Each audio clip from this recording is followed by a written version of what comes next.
At first, everyone thought it was staged. Smoke, a flash, a silhouette in the sky, but then it became clear it wasn't a fake for Channel 1. This wasn't a parade rehearsal. This was the takeoff of that very same new Su-57M1. Yes, that very same one, with a flat nozzle, with artificial intelligence on board, and with the agility of not just a fighter, but a predator that no one has yet tamed. While the world is debating how to further limit the supply of microchips to Russia, in Komsomolska on Amur they are assembling and launching what will dictate the skies for the next 20 years. And if all goes according to plan, a new mark will soon appear on military analysts' maps. The Su-57M1 is operational in the air, which means hiding from it is almost pointless. This upgrade isn't done out of boredom.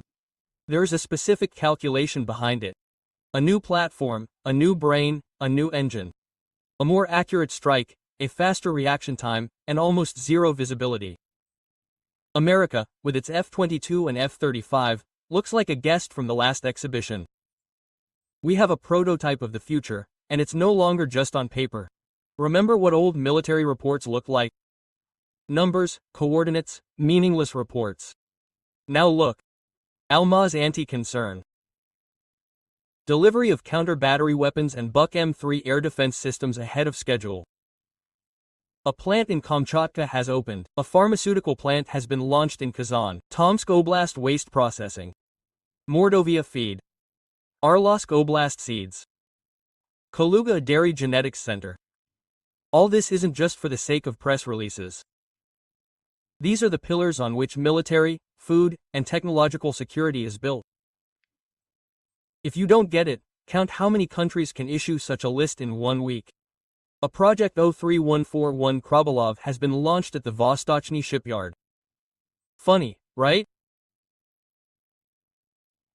It doesn't sound like a stealth missile, but while someone's tweeting about Navy SEALs, we're building ships that will deliver food, protect fishing grounds, and quietly monitor what's rustling beneath the surface in international waters. And now for the most interesting part. Footage has surfaced showing not one, not two, but 3 fighter jets being launched in a new configuration. The exhaust angles are unusual. This is it, the Su-57M1. Not a test, not a demonstration, but already in operation. If this is a combat launch, then it's serious. When the first footage of the Su-57M1 flashed on air in late 2024, it seemed like an Easter egg for the initiated. A quick shot, a gliding silhouette, and not a single comment. But now it all fits together like a puzzle. That video showed an aircraft with an AL-51 second stage engine. A flat nozzle, controlled thrust vectoring, silence instead of a red-hot plume. This isn't just an engineering feat. It's technology that's difficult to detect, much less shoot down. Why is this important? Because any missile with an infrared seeker first seeks heat. A hot nozzle is a flashlight in the dark. But now that flashlight is gone. The flat nozzle makes the fighter elusive. At the same time, the exhaust itself is another control element. It moves the aircraft in 3 dimensions. The American F-22 only moves vertically. The Su-22 makes turns that can make even a pilot ill, much less a missile. But that's not all.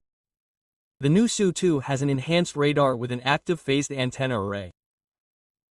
It doesn't just see, it calculates, predicts, and tells the pilot where the threat is and where the bait is. Artificial intelligence in the cockpit isn't just for show. It's a co-pilot who never blinks or makes mistakes. Plus, it has a helmet-mounted guidance system. You turn your head, and the missile knows where to aim. No crosshairs, no delay. Just look and fire. And the missiles? The new R-77M version. Long-range, high-accuracy, beam-guided missiles that can't be hidden behind terrain or interference. All this makes the aircraft not just a fighter, but a hunter, and one that operates silently and without a chance of response. From the very beginning, the Su-57 project was conceived as a platform. That is, you're not just buying an airplane, you're getting a base that can be outfitted with new equipment, upgraded with a new engine, and adapted for a variety of missions, from air combat to interception, from reconnaissance to precision strikes. And now this potential is beginning to unfold. Everything we see is a consequence of the architecture we've laid down. This means that even the vehicles already in service can be brought up to the new standard, not in 10 years or just on paper, but right now, as new components arrive. But where is the confirmation that we're already at the door? It's there, only it's not on websites, but in the news. India is an old friend, an important partner. Local media reported plans to purchase 2 squadrons of Su-57s, or 40 aircraft, and set up assembly of another 100 on their own territory. Why is this important? Because such a contract isn't signed for a half-baked prototype. Because exports are only permitted when a home army is already well fed. And because it's money and influence technology. All rolled into one. Where did New Delhi suddenly get such alacrity? There are several reasons, and they all point in our favor. The first is the complete failure of the French Rafale. Not only did they fail to impress, they suffered a disgrace in real combat against Chinese and Pakistani aircraft. Where they were supposed to show off their skills, the Rafale became an easy target. According to various sources, between 1 and 5 French fighters were shot down. This is a blow not only to their reputation but also to their safety. India has learned its lesson. The second reason is internal. The development of a domestic light fighter is stalled, and the 5th generation project has stalled. Old Soviet aircraft are becoming unserviceable. The Jaguar and Mirage 2000 are being retired. The Su-30MK exists, but more are needed, otherwise the country won't be able to cover the skies on all fronts. The third reason is politics.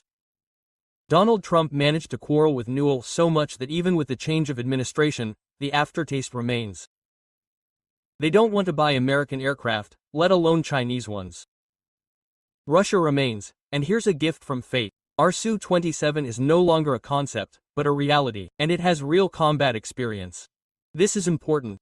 The Su-27 went through Syria and Ukraine and not only survived, but proved its strength. But it's too early to celebrate. The contract hasn't been signed yet, and in the world of politics, every agreement is only halfway there.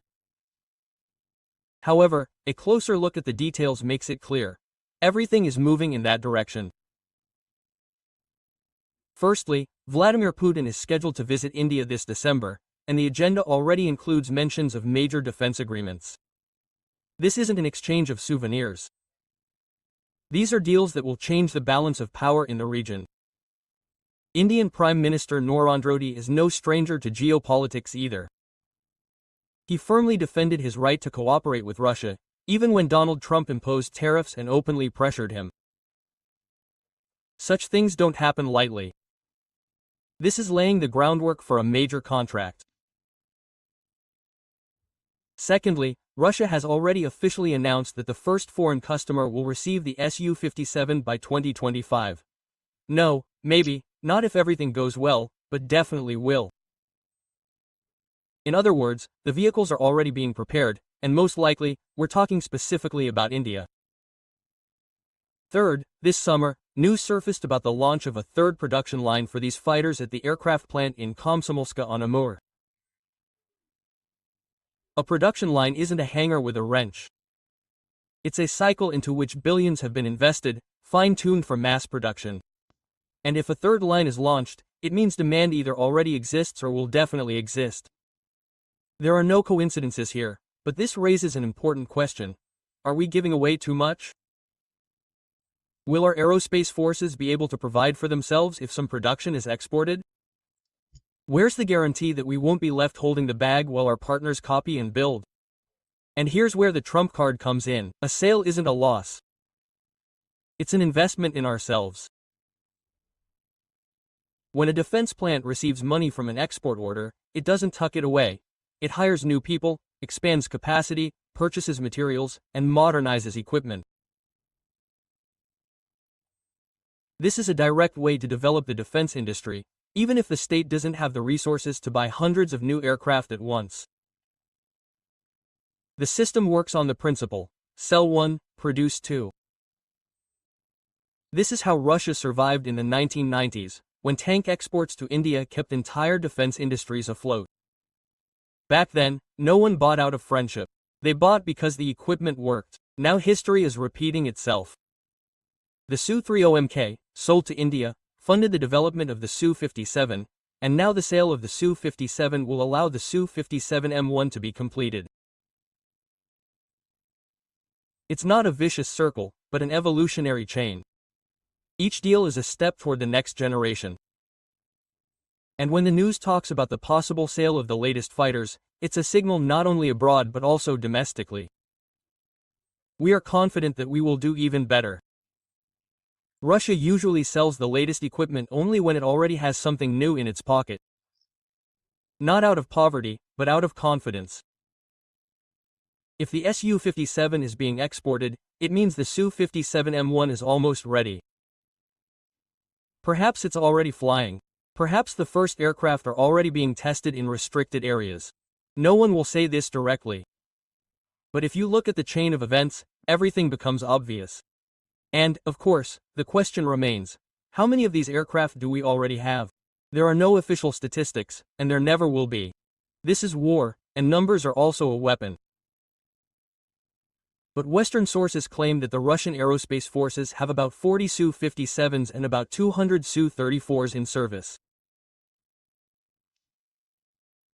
This is a decent figure, considering that just a year ago, we were talking about individual aircraft, and now we are talking about a stream. And if production is on stream, then exports can be allowed. Especially if these exports open the door to increasing domestic production. In other words, one contract with India allows us to build more aircraft for ourselves. This is not a weakening, but a strengthening. And that is strategy. Against this background, the news of the launch of a third production line is especially striking. This is not just a technological upgrade, it is a signal. Russia is moving from targeted deliveries to a systemic approach. The Komsomolska-on-Amur plant is already ready to produce more aircraft than at any time in the last 30 years. While each new Su-57 used to be an event, it will now become routine, and from routine comes power. The question then becomes, will there be enough pilots and infrastructure technicians? The answer is simple. If you haven't trained people in advance, you can't build a third line. This means all this already exists: personnel, logistics, spare parts, fuel, and flight parts. It all works like a mechanism, and this mechanism is starting to gain momentum. And now there's another important point. While the entire world is watching who is using drones and where, Russia is betting on a combination of autonomous systems and next-generation manned aviation. The Su-57M1 isn't just a fighter, it's the core of a future system where it will interact with drones, ground-based radars, satellites, and even other aircraft. It is already capable of performing coordination and reconnaissance functions, not just combat. And that's what sets it apart from everything else. It doesn't just fight, it sees the big picture and makes decisions faster than a human, because it has not only missiles but also brains on board. All this news points to one thing: Russia is no longer catching up. Russia has taken the lead. You're ahead in combat capabilities, platform flexibility, and export potential. If the contract with India goes through, it will be the deal of the decade. If not, the planes will be sent to their units, and that will be no less significant, because each such plane is more than just hardware. It's a demonstration that the country has the technology, the personnel, the industry, and the political will. And while some are talking about how artificial intelligence will write the news, we already have it flying in the cockpit. And it doesn't need likes. It needs a goal. While military factories are reaching peak performance, other industries are struggling with their own, no less important struggle: digital IT. Those same people who don't fly, but without whom not a single plane would take off. And here, too, everything is complicated. Recent studies show that the minimum wage in IT remains at 200,000 rubles. Why is that? Because there's still a shortage of programmers. Because the economy is increasingly moving toward digital processes. And because no new aircraft, satellite, or radar operates without software, algorithms, and coders who write it all in the quiet of their laptops. If you want to get there, you need to study. The fastest way is to master Python, a universal language. It's used in the web, data analysis, machine learning, and security. It's taught online from scratch, without theory for the sake of theory. And they don't just teach, they bring you to your first real projects. 5 completed projects in your portfolio, real company assignments, and the chance to land an internship before the end of the course. This is what IT looks like today. No books, no work, no lectures, just practice. And these aren't just words. Because these are the courses that transform ordinary viewers, specialists, and specialists into the backbone of the country's entire digital infrastructure. Everything that takes off, shoots, and protects depends on these people. So, demand will grow. Everything else is a matter of choice. And finally, a man without slogans, without medals, without shouting. Just a guy who did what he had to do. Summer 2022, Rostov Oblast. 2 12-year-old girls went swimming with their grandmother. One dove in and didn't surface. The other rushed to save her and began to drown herself. The grandmother screamed, and someone responded, not adults, not rescuers, but schoolchildren. 8th grade students, young army soldiers, Roman Kanonov and Stanislav Koshayev. They rushed into the water and pulled both of them out. One was unconscious. They administered first aid, revived her, handed her over to the medics. The story could have ended there, but it didn't. One of them, Stanislav, firmly decided to become a rescuer after this. And now, 2 years later, he has entered the Academy of the State Fire Service of the Ministry of Emergency Situations of Russia and took the oath of office last week. Here it is, the result. Not a show, not a talk show. Simply a man who realized who he wanted to be and became it. That's how this episode turned out. The Su-57M1 takes to the skies. Factories are getting into production. India is waiting for a contract. IT is training personnel. People are saving people. These are not isolated stories. This is the fabric of a country that still has a lot of pain, but is increasingly strong. And this strength is no longer just words. It is in the sky, on the ground, and in people. And since we're continuing, let's be honest, everything you've read above is not something to rejoice in at night. This is not about rosy reports like, everything is fine, a beautiful marquise. This is about a reality in which every bit of progress must be clawed out, knocked out, squeezed out through sanctions, through pressure, through a lack of resources and people. But it is in this environment that real things are born. Planes that cannot be shot down.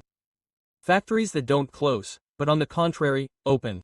Teenagers who don't scroll through TikTok, but jump into the water when a man is drowning. That's where the muscle is, not in slogans, but in actions. And yes, it will be difficult. Our adversaries are constantly on the move. China is putting pressure on the US with numbers, technology, and money. Europe is posing as a peacemaker, but at the same time, quietly sponsoring everything. And in this noise, in this maelstrom, Russia has to forge its own path, not alone, but definitely against the tide. And that's precisely why each new Su-57M1 is more than just a victory for engineers. It's a slap in the face to those who didn't believe. It's proof that we haven't fallen behind, that we're not buried under sanctions, that we're not sitting on archival drawings, but doing what others are only just mustering the courage to do. So don't look for inspiration in press releases. It must be sought in the numbers, in the production schedules, in the names of those doing their work, from the design bureau to the machine tool, from the drone operator to the swearing-in cadet. That's where the real agenda lies. Everything else is tinsel. And if tomorrow someone again says Russia has fallen behind, let them try sitting in the cockpit of an Su-57M1 first. And then speak, if, of course, there's anyone left to speak. And now that the puzzle has come together, it's clear that what we're seeing isn't a series of coincidences. It's a step-by-step, constructed path.